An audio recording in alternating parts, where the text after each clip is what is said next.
Take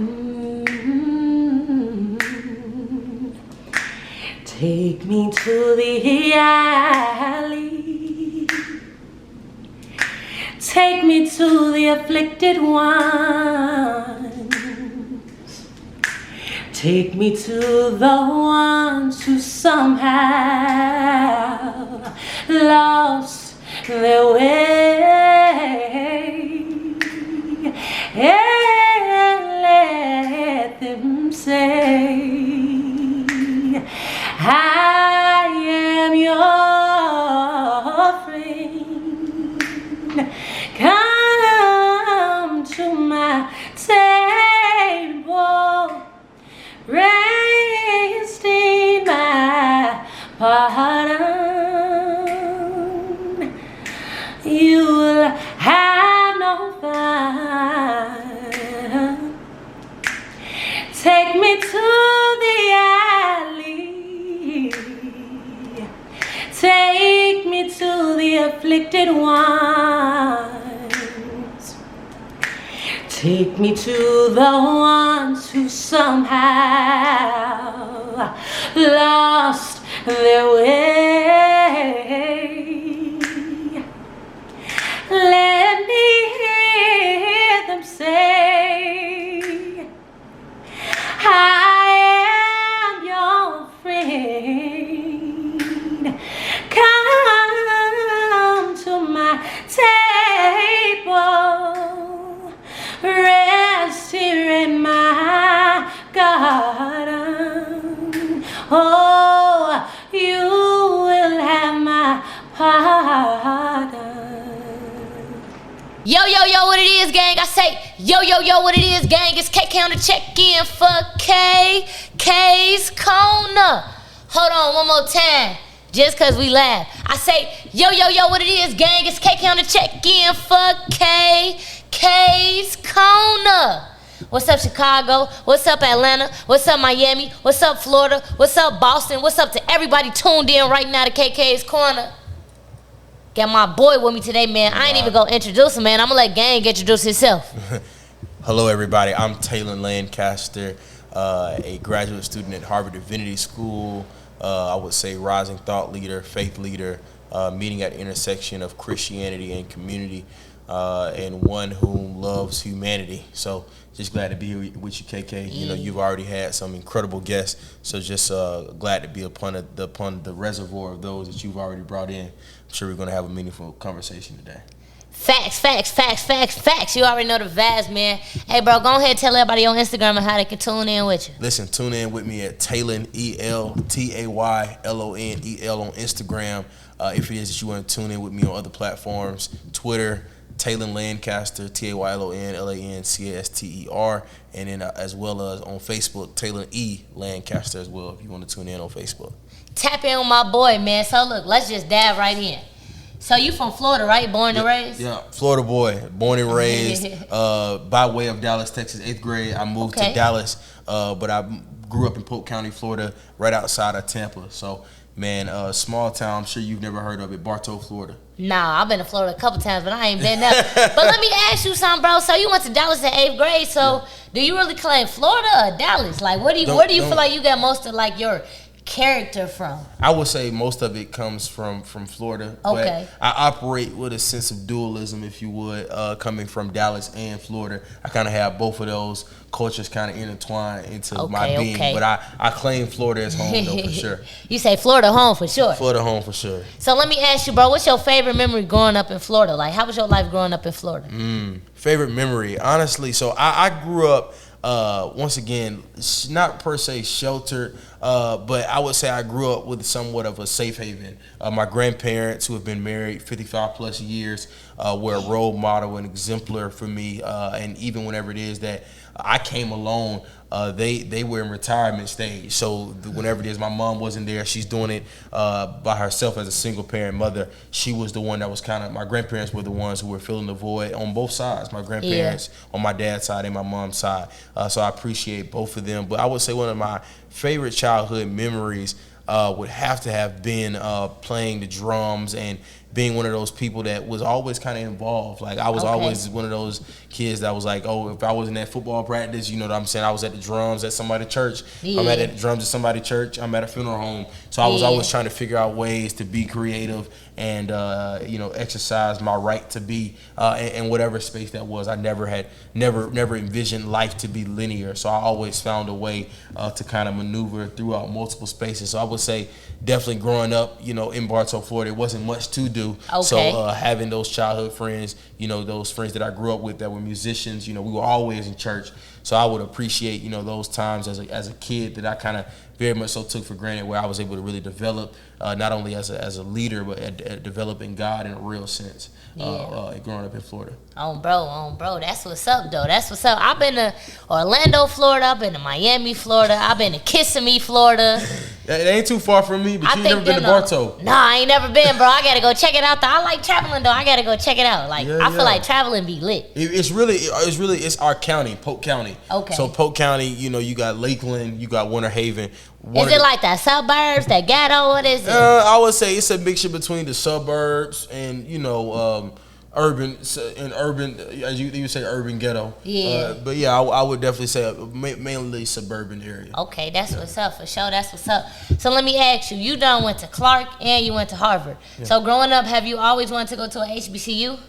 Honestly, I wanted to go wherever it is that the bag was at. You feel me? Be quite candid with you. My mother, I always, you know, advocated for HBCUs. But to say that I had my mindset on going to HBCU, the answer is no. To be quite honest with you, the reason I got to Clark, or came to Clark rather, was because of a full ride scholarship. Had a full ride scholarship. That's what's up, bro. To Clark Atlanta University. Had to maintain a 3.5 GPA. Many said I wouldn't make it, but look at you, boy, now. Like you talking about. What you gotta tell your haters that said you wouldn't make it right now? What you gotta tell your haters? I'm still here. 3 words. I'm still here. Yeah. But yeah, I think for me personally, that's what it's all about. Being able to kind of move beyond the standard that's been set for you and before you. As a generational curse breaker, you know, as one who is you know, on my dad's side, the first child to graduate, you know, with a college degree. On my grandmother's side, my paternal side, you know, first grandchild to graduate, you know, with an undergraduate degree. So for me, it's one of those things where Clark just gave me an opportunity, a priceless opportunity that changed the trajectory of my life. That's what's up, bro. You seem like a solid dude. I'm surprised some people ain't think you would make it, bro. Let me find out, bro. Man, listen, you know, it's kind of one of those things where I believe that you need somewhat of people who are on the side of opposition. I can't imagine you bumping heads with nobody, though. Like, what? Like, you step on somebody's shoe or something? Like, I can't imagine you getting into it with nobody, bro. Listen. Many are the afflicted of the righteous, but the Lord delivers them out of them all. So I ain't got to worry about my haters. You know what I'm saying? He'll make your haters your footstool. You heavy, though? Hey, I like this nigga. It don't matter what I say. He going to turn it positive. I'm going to try to crack him, though. I'm trying my best. I was just telling him before this interview started, like, what y'all think, bro? I'm going to try to listen. Bro. So let me ask you, and you got to be honest with me, bro. Yeah. Which school had the most turn experience, from the parties to the girls, Clark or Harvard, bro? Like, which one was like, yeah, bro, that was it? Well, I'm currently a student at Harvard, and I would say this transition for me has been somewhat of a shell-shocking experience. From not only leaving an HBCU, but being surrounded now of another population of people who don't look like you, who don't think like you, who don't come from the same background as you. So having to readjust in the way you just think and the way you maneuver is a totally different way of experiencing academia, but experiencing life as a whole. But I will say this, that there's nothing like HBCU. You know, as much as, you know, people say that HBCUs don't prepare you for life or for other realms of academia, whether that is an Ivy League institution or a PWI, I would have to say without fear of negation, if you would, that HBCU prepared me for Ivy League. But in terms of the overall experience, I would say that there's nothing like Clark. The parties, the people, you know what I'm saying? Just everything. The promenade, the parties, the people in the promenade. Those 3 P's. Yeah, those are 3 P's. Those are 3 that's just pushing P around here. Yeah, So, for sure. Yeah, Clark definitely is an unforgettable experience. I can say the parties is crazy, but I can't tell you much I learned. But the vibe is cool though. But listen, the vibe is cool, I think that's the beauty of the HBCU experience as well. That you don't leave out of here with just a degree. Yeah. But you leave out of your HBCU experience with a whole nother level of determination to exist in the world, to flat-footed know who you are without worrying about how you gonna make it, but just doing it in a real sense. And I think that KK's Corner is an embodiment of that. Hey, I appreciate that, my boy. I appreciate that. So let me ask you, what do you feel like your life purpose is? I think my life's purpose is overarchingly to impact people and to make the world a better place. Oh, I can definitely see it in you. When you talk, you make me feel like I'm sitting next to MLK or something. Like you definitely get that I'm finna leave the world type of vibe. Yeah, impact people, change the world. How you plan on doing that? And I would say, I can't forget this, glorify God. Okay.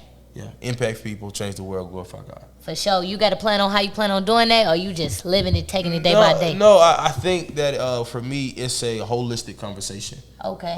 It's I would say, bilingual advocacy type of approach that I have to it. And it's not just being just within the confines of church or the confines of religion, but figuring out how then do we promote our religious values through moral action, through the way you think, the way you move, the way you treat people, the way you love on people. And I think that for me, being in the place that I am, I see me impacting others so much so that I want them to be moral cosmopolitan leaders, as the Dr. Dean Lawrence Edward Carter would say at Morehouse. So being moral cosmopolitan, that means being aware, being conscious of not only how your language impacts others, but once again, how your day-to-day actions do so as well. Facts, bro. I ain't gonna lie. Like, you real prestigious, bro. Like, who you look up to growing up? Like, who was that one figure in your life where you was like, just soaked everything in from them? Yeah. I would say, up close and up front, it was my grandfather. Okay. My grandfather, one of the most hardworking men I know.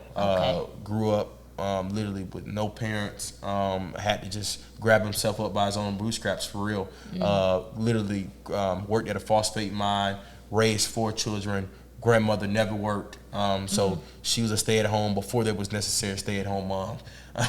So my grandmama had the privilege of doing that because of my grandfather's hard work. So for me, the value of education always was emphasized, not only from my mother, but from my grandfather as well, who wasn't fortunate enough to even have a high school diploma.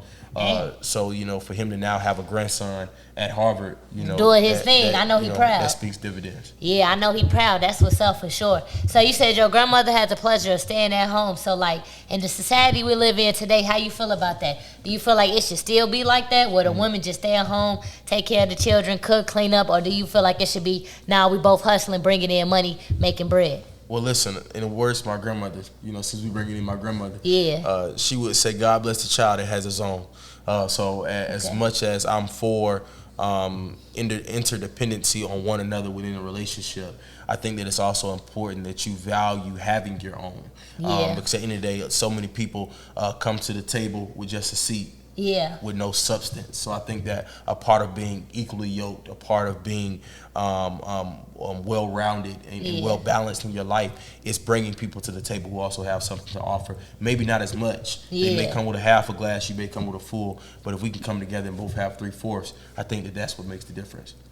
Moral of the story is, y'all got to come to him with something. Don't just come to him thinking you just finna look good and be around my boy. You got to bring something to the table. If you hoes ain't got no substance, he not rocking with y'all. That's all we got to say, man. For sure. So what got you interested in joining a fraternity? Wow. I think that's an incredible question. Wanting to make impact on my community. Okay. I can see that. The aims of Alpha Phi Fraternity Incorporated is manly deeds, scholarship, love for all mankind. Whenever it is you think of a fraternity that is countercultural to the stigmatization of black men in culture, it's Alpha Phi Fraternity Incorporated. We just saw it in this past election with the Senate seat in Georgia.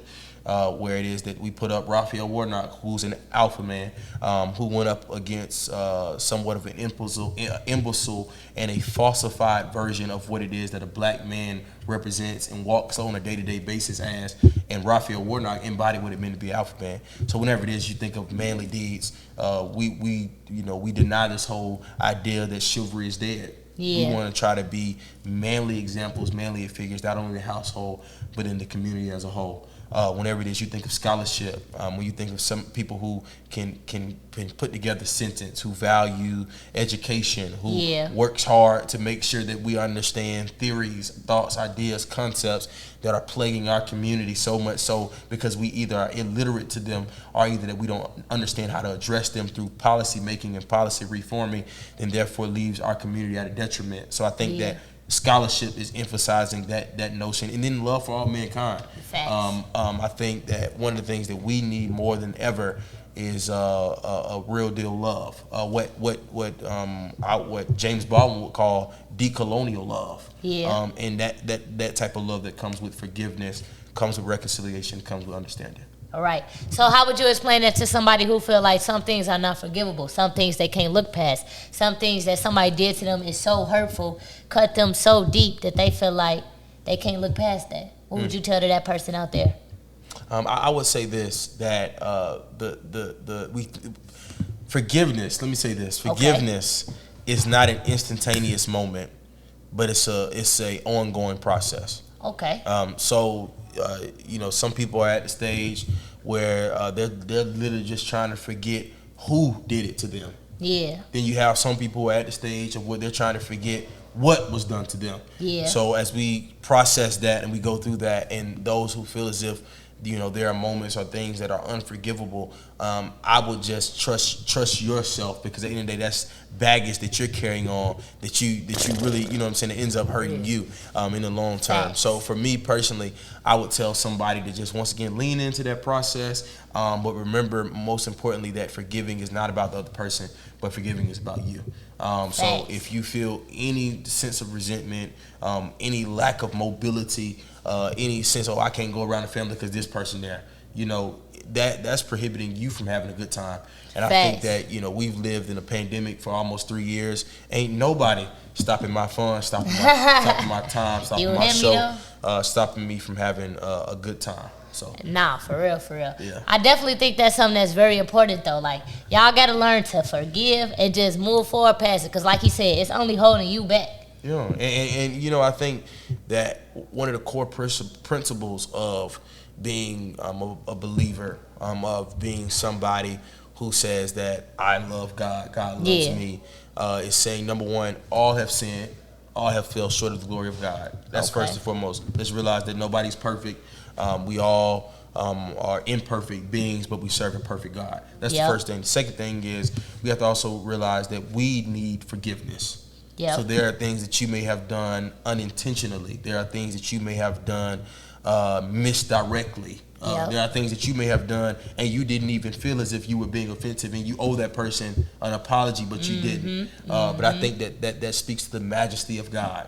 That he sent his only begotten Son, that whosoever believes in him, that we may not perish. You know what I'm saying? Just because he loved us so much. In fact, because there will be moments that you'll think people are unforgivable. And then you do something and people may feel as if it's unforgivable. But I think we should all extend the same grace that we desire. Yes. You definitely blessed by God, bro. You definitely got this big impactful feeling. I don't know about you back there, EJ, but I'm definitely feeling impacted and motivated. EJ like, yeah. Shout out to EJ, man. That's definitely the vibe, man, for sure. So, would you spend 10 minutes with a loved one who passed away, or would you rather get $10 million in cash? 10-minute talk with a loved one who passed away, or $10 million in cash? See, that's real conflicting. Okay. And I'll say this, because I lost my eldest brother 5 years ago, coming in 2023. Sorry to hear that. So 2018, died to electrocution. Okay. And for me, I literally nothing in the world would be able to repay a moment with him. So you would choose the 10-minute conversation. But see, that's what I'm saying. Why we got to choose between one or the other? It's just on every trending on social media. I just want to know. Why can't I get the moment and the millions? You hear me though? You ain't doing me right. Yeah, that's a little bit of contestation there. So it's hard to choose from. It's hard to choose from. Yeah. So, like I said, but on the same tip, the 10 million could make sure that my mom was retired. You feel me, and bro? And I'm sure my brother would want her to be retired. So, I'm just gonna take it to the Lord in prayer. Yeah, I ain't gonna lie, bro. If it was me, don't get me wrong. I love everybody who done passed in my life because I done lost people back to back. I mean, I got my dad tatted right here, my grandmother, my younger cousin. I done lost plenty of friends and family members back to back, especially coming where I come from. So it's just like, I love everybody, but I don't look back in life. I gotta take that $10 million cash because I feel like I'm gonna talk to y'all for 10 minutes and then I'm gonna miss y'all so much. I'm gonna be like, I wish I had 20. I wish I had 30. I feel like it would just make me more sad than feel good. No, and then once again, if you believe in God, you believe also in Him. You gonna reconnect with your them father's eventually. house. You Yeah. So gonna reconvene with Him. Yeah, so I'm gonna ball out right now. Then I'm gonna come holler at y'all, tell y'all all about that. Then we gonna all reconnect. Now I know you. That's real. But I gotta ask you this. I know you usually the one that asks us questions, but I mean. I like having conversations. I gotta ask a question for you. So how has that process of grief been for you? The grieving process is different for everybody. But I think doing this is a means in which you kind of it's an outlet for you, where you kind of able to express yourself in a real way through those that have transitioned. Can you just encourage the people or talk about your own grieving process? He good at what he do, y'all. He good at what he do. I just want to know. Real life. Damn. So, all right, this what we doing? All right, cool. So, I ain't gonna lie, it was hard at first, especially because I was losing like 2 to 3 friends and family members a year in high school. Yeah. So, when you in high school. COVID. Before COVID. This is when I was in high school back in Chicago when I was still growing up. Before COVID, before college. I'm talking 14, 15, 16, 17. So these are like detrimental years in your life where like you going through changes and stages and you growing up and you finding out who you are and it's like hanging with the wrong crowd and all that stuff, so it's like, I don't know. At first it was hard like when you losing people back to back. Especially where we are, because it feels so normal. So when I got to college, it was like a shock. Like, oh, this is not normal to everybody. Everybody don't get family members down to them that close. They don't get friends down at 15, 16. So it's like, I don't know. At first it was hard, but you just find a way to cope and get through it. But to everybody who going through it, like, yeah, you might cope one type of way, but just make sure it's a healthy cope, and y'all get what I'm saying. Because it's like you got to have a positive outlet. And I don't know why the black community look down so much on therapy, but I think that therapy and journaling and having the right mindset really helped me out a lot. And that's what I feel like more people should get into, especially when you're going through stuff like that. And connecting to God, praying, everything back to that. So it's like, it was hard at first, but then it get easier over time, and you learn to deal with it. Because if you don't deal with your demons, they'll eat you alive.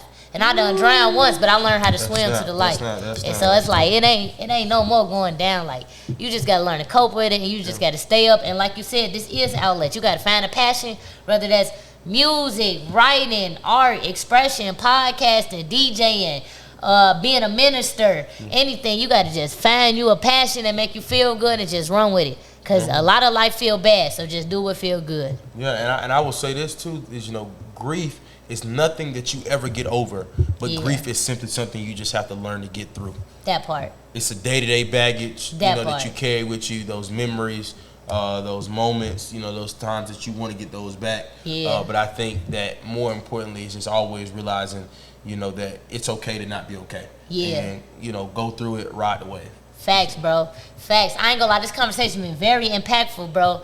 I ain't gonna lie. I know your ministry is good, bro, because you got me feeling motivated right now. Yeah, and y'all follow me on Instagram once again. I got a lot of great stuff coming up. And just trying to make sure once again that I'm inclusive in what it is that I'm doing within my ministry, making sure that those that once again are excluded typically are even once again people who have witnessed church hurt, people who have been a part of church hurt, and just trying to figure out a way to navigate, figure out a way to have someone who's once again like-minded, but who also understands what it is that we have to face. Number one is young people, but as also as black people. Yeah, facts, bro, facts. I think that's why I've been able to kind of move throughout the stratum of Harvard and Clark and HBCU and Ivy League, because I feel as if that's a part of my calling. You know what I'm saying? Facts, reaching all people.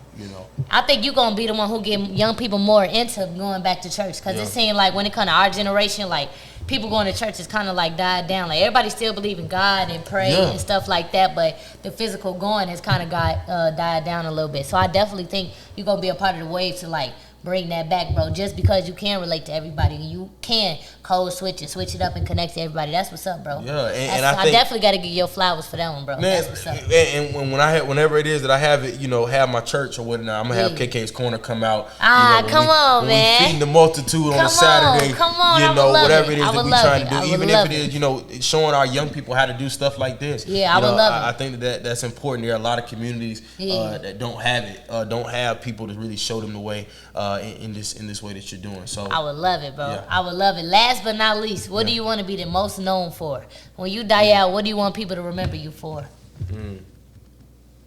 I will say this, that within, like I said, my initial statement in terms of impacting people, changing the world, glorifying God, to be known as a servant.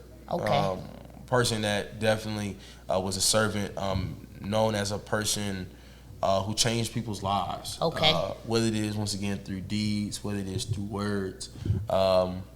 And I think, like I said, that's such an ambiguous question because, we don't know what the future holds. Yes, bro. We really don't, so it's just like in full face value, I can say all that I desire, all that I expect out of my life, but ultimately I want people to say that, he not only helped to serve the community, serve this present age, but he was definitely a servant leader, and used by God. So My boy Tay, man. Make sure y'all tap in with him, follow his Instagram, keep up to date with my boy. He's definitely gonna be the future of the community. I definitely can see you being like a great leader. Like I definitely think you're gonna go down in life as one of the like young public figures for real, bro. I definitely see it. I feel it, bro. I see it. And shout out to KK's Corner once again, man. Thank y'all for tuning in. This was incredible. This was awesome, and I want you to know, like I'm tuning in all the way from Boston, and y'all make sure y'all keep tuning in, man. You did. Y'all already know the vibes, man. It's KK on the check-in. Before we get up out of here, go ahead and tell the people on Instagram one more time. Taylonel, Taylonel. Instagram. Follow me. I follow back too. Bro, y'all already know the vibes, man. Make sure y'all tap in with my boy. It's KK on the check-in. Shout out to the Hill Social, man. Make sure y'all come by the Hill Social. Get y'all a drink. Get y'all a hookah. Catch y'all a vibe. Shout out to EJ the DJ. Shout out to Fuba Radio. It's KK on the check-in. And we out. Yup, you know what it is, your boy EJ the DJ. You know we at the Hill Social, representing KK's Corner. What up, though?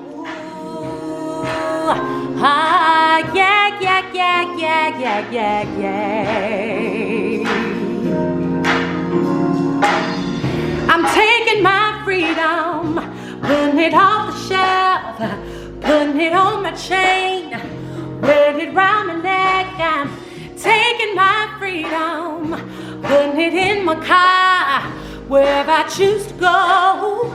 It will take me far. I'm living my life like it's golden, living my life like it's golden, living my life like it's golden, living my life like it's golden, living my life like it's golden, golden, living my life like, living my life like, living my life like it's golden, living my life like it's golden, golden, golden. I'm strolling on in my freedom, putting it in my song, singing loud and strong, grooving all day long. I'm taking my freedom, putting it in my stroll. I'll be high stepping, y'all, letting the joy unfold. I'm living my life like, living my life like, living my life like it's golden, living my life like it's golden, living my life like it's golden, golden, living my life like, living my life like, living my life like it's golden, living my life like it's golden, living my life like it's golden, golden,